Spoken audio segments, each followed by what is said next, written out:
Ukraine का राष्ट्रपति Zelensky याद होगा बड़े जोश व खरोश के साथ अरब देशों का दौरा किया था। 3-4 अरब देशों से डिफेंस डील किया था और उसने कहा था कि यूएई के अंदर हमने अपनी फौज एक्सपर्ट भेजी है ड्रोन रोकने की ट्रेनिंग देने के लिए, बल्कि वो ईरान के ड्रोन सक्सेसफुली रोक रहे हैं। रिपोर्ट पता है क्या है?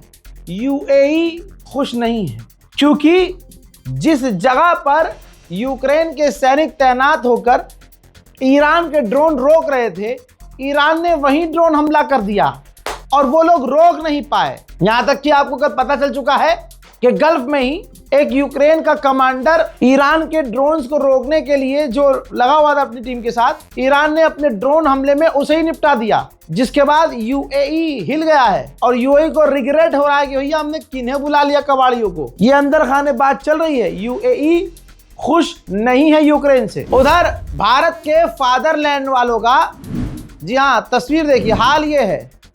ये देखिए दोस्तों, कितना पनौती है भारत का वो फादरलैंड वाला कि ये अनभक्त साला जिसका सपोर्ट कर देते हैं उनका पूरा करियर खराब हो जाता है, बेड़ा गर्क हो जाता है। अल्लाह अकबर, अल्लाह अकबर। आप सोचिए हालत क्या हुई है, कितना बुरा हाल हुआ है। तस्वीर देखिए, ये इजराइल है।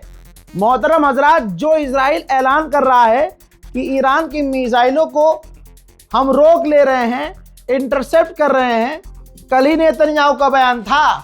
रजा गराफी ने आपको दिखाया था, बल्कि मैं आपको अब वीडियो दिखाता हूं। तेल अवीव और हाइफा समेत आसपास के कई इलाके धुआं धुआं ईरान ने कर दिया है।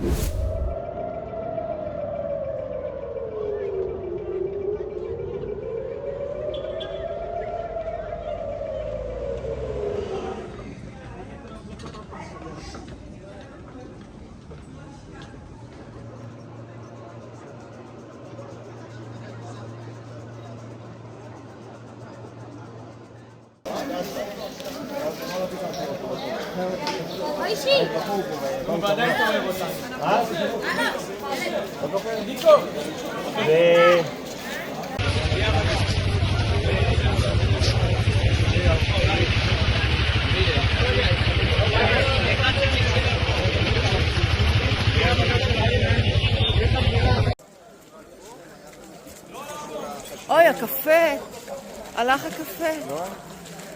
בדיוק באנו לשבת פה, אמרנו... תראו מה שקורה פה. אין פצועים, ברוך השם. אני לא מאמין, הדבר הזה קרה הרגע. פשוט בניין קרס. כל השפיץ שלו, עכשיו משהו שתקוע.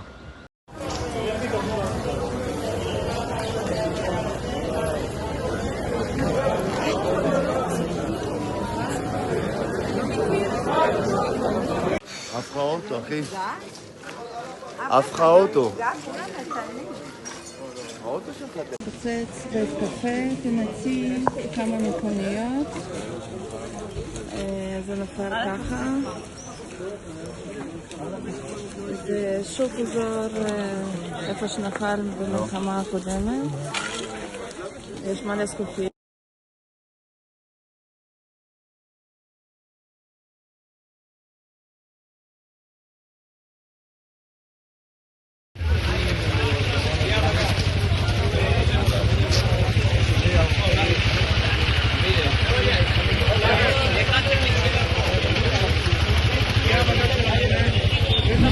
रशियन इंटेलिजेंस ने कहा है कि हम CIA के साथ टच में हैं ईरान जंग को लेकर और ईरान पर हमले को लेकर। अब भैया अमेरिकी CIA और रूसी इंटेलिजेंस भाई दोनों अलग हैं, तो अब इनके बीच क्या खिचड़ी पक रही है अल्लाह जाने। उधर ब्रिटेन ने कहा है कि हम इंटरनेशनल समिट रखेंगे स्ट्रेट ऑफ हॉर्मूज को खुलवाने के लिए। ऊपर से नीचे तक का मुन्ना जोर लगा लो। हजरात मोहतरम, ईरान के नेवी चीफ का जनाजा आप देख लीजिए, आखिरी दीदार कर लीजिए। ये वही ईरान के नेवी चीफ का जनाजा है जिन्होंने अकेले अपने दम पर एक एक बयान के ऊपर कायम रहकर अमेरिका इजराइल की नींद उड़ा रखी थी। जो बंकर में नहीं थे, जो छुपे हुए नहीं थे, पब्लिक में रहते थे, पब्लिक प्रोग्राम्स में और पब्लिक डोमेन में अवेलेबल रहते थे। हजरात, असैसिनेट किया गया, शहीद कर दिया गया, जनाजे में लाखों भीड़ है, छुपा हुआ कोई नहीं है, शेल्टर में कोई ईरानी नहीं है। हालांकि इस शहादत को एक्सेप्ट करने में ईरान को 3 दिन लगे, लेकिन अब दुनिया के सामने ये तस्वीर आ गई है। यूएई ने कहा कि हमने ईरान की 5 मिसाइल और 35 ड्रोन रोके हैं, और फिर आप देखेंगे 2-4 घंटे के बाद खबर आएगी कि नहीं 1-2 मिसाइलें गिरी हैं। तो अरब देश ये जो स्टेटमेंट और डेटा शेयर कर रहे हैं हम मीडिया वालों के लिए, ये ज़्यादातर फर्जी हैं। हजरात, IRGC ने ऐलान किया है कि हमने 89th यानी 1 कम 90 बार वाला हमला किया है, यानी 89th टाइम हमला था ये। और इस हमले की खासियत ये थी जो IRGC ने बताई कि इस बार जो हमने मिसाइलें दागी हैं वो अलग थी, वो अब और एडवांस थी। यही वजह है इससे पहले जो आपने तबाही देखी इजराइल के तमाम इलाकों में, ये इन्हीं मिसाइलों का असर था। यकीन जानिए, जो ईरान का साथ दिया और जो शुरू से ईरान के साथ रहा वो फायदे में रहा। जिसका लहंगा निकल गया, डोनाल्ड ट्रंप का नाम सुन के हगीज पहनना पड़ा और पहनना पड़ जाता है बेचारे को, वो नुकसान में रहे। आपको पता है अब तो सुपर पावर ईरान है, और दिख गया है कि किस तरह से बदमाशी अमेरिका इजराइल की निकाली। तो फिलीपींस ने ऐलान किया है, बाजी फिलीपींस मार रहा है।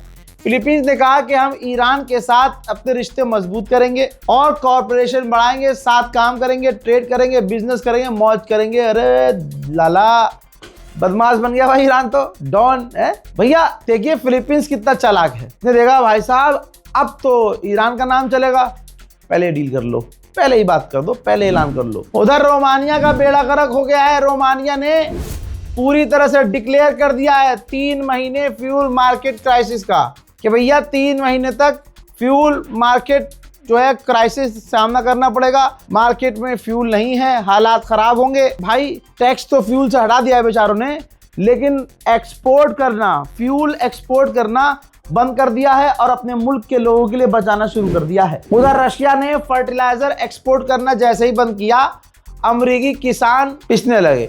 अमेरिकी किसानों ने फैसला किया है कि मार्केट में फर्टिलाइजर नहीं है तो अब हम खेती ही कम करेंगे, यानी आने वाले सालों के लिए अब अमेरिका को झटका झेलना पड़ेगा। उधर बांग्लादेश का एक नागरिक यूएई में हुए धमाके में मारा गया है। ईरान की मिसाइल को रोकने की कोशिश की यूएई ने, वो डायरेक्शन से हट गई क्योंकि भाई वहां हमला कर दिया मिसाइल के ऊपर, रॉकेट को रोकने की कोशिश की। अब रॉकेट का टुकड़ा आकर जैसे ही गिरा, जिसकी चपेट में बांग्लादेश का एक युवक आया और मारा गया। आ गए औकात पे, आ गए ना।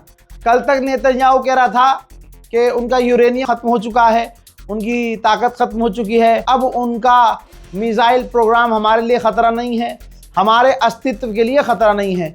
खतरा है लेकिन अस्तित्व के लिए हमारे खतरा नहीं है, हमारे लिए बहुत बड़ा खतरा नहीं है। अब तमाम ये बातें कर रहा था। और आपको पता है ये जो सीज फायर की बातें, ये जंगबंदी की बातें हो रही, वो इसलिए क्योंकि अमेरिका इजराइल को ईरान ने बहुत पीट दिया, मुझसे ज्यादा। तो इधर विदेश मंत्री सच बोल गया। विदेश मंत्री ने कहा कि हम ये नहीं कह सकते कि ईरान के साथ ये हमारी आखिरी जंग है, हो सकता है हमारी जंग आगे भी हो इनके साथ। अब आ गया खेल समझ में। तो ईरान क्यों नहीं बनाएगा भाई मिसाइल? किस मुंह से ये कह सकते हैं कि ईरान मिसाइल ना बनाए, जब तुम पहले ही ऐलान कर रहे हो कि दोबारा जंग हो सकती है? तो ईरान अरब देशों की तरह चूड़ी पहन के ताता थैया करेगा? तेहरान में पुरानी पहले जमाने की जो अमेरिका की एम्बेसी जो खाली पड़ी थी, तस्वीर देखिए भाई, उस पर इजराइल ने हमला कर दिया, ये सोच के कि भाई ईरान यहाँ पर कुछ छुपा के रखा होगा। अमेरिकी एम्बेसी है, जब शाह के ज़माने में हुआ करती थी, ठीक। तो आप देखिए कि वो पूरी एम्बेसी, पूर्व अमेरिकी एम्बेसी तेहरान में उड़ा दी है इजराइल ने। उधर मेरे दोस्तों, इजराइल के अंदर 6286 लोग घायल हैं और अभी भी घायलों की संख्या बढ़ सकती है। उधर इजराइल ने किया ऐलान कि हमने सीनियर कुछ फोर्स के कमांडर को कत्ल कर दिया है। और मैं आपको हैंड टू हैंड बता रहा हूं कि मेरे पास सोर्स का नाम नहीं बता सकता हूं, लेकिन हाँ ये खबर कंफर्म आ रही है। यानी इजराइल का गोल क्लियर है और वो रोज किसी ना किसी ईरान के टॉप ऑफिशियल को असैसिनेट कर रहा है, ढूंढ कर कत्ल कर रहा है। उधर अमेरिका की हालत इतनी खराब है कि ये रिपोर्ट देख लीजिए, अमेरिकी पेंटागन ने अपनी देश की कंपनियों को आदेश दिया, हुक्म दिया है कि हथियार और इंटरसेप्टर बनाने में तेजी दिखाओ और जल्दी बनाओ। अब आइए, ब्रिटेन की औकात बार बार दिखा रहा हूं और ईरान से कह रहा हूं ध्यान दीजिए, जैसे आपने ध्यान दिया ही है, और ध्यान दीजिए। ये देखिए, ब्रिटेन के एयरबेस पर अमेरिका के A-10 वॉरथॉग खौफनाक फाइटर जेट जो ईरान पर हमला करने के लिए नजर आते हैं, वो ब्रिटेन के बेस पर तैनात है। और इसी बेस से ब्रिटेन के, ये देख लीजिए, B-52 बॉम्बर जो परमाणु बॉम्बर है, समझ रहे हैं, ये उड़ान भर रहे हैं यहाँ से और ईरान पर जाकर खौफनाक बमबारी करके वापस आते हैं। उधर ईरान ने और 65 लोगों को किया है गिरफ्तार, जो अमेरिका और मूसाद के लिए कर रहे थे काम। हजरात मोहतरम, फिलहाल की इस रिपोर्ट में इतना ही। जल्दी से इस रिपोर्ट को शेयर कीजिए, दुआ में याद रखिए। जय हिंद।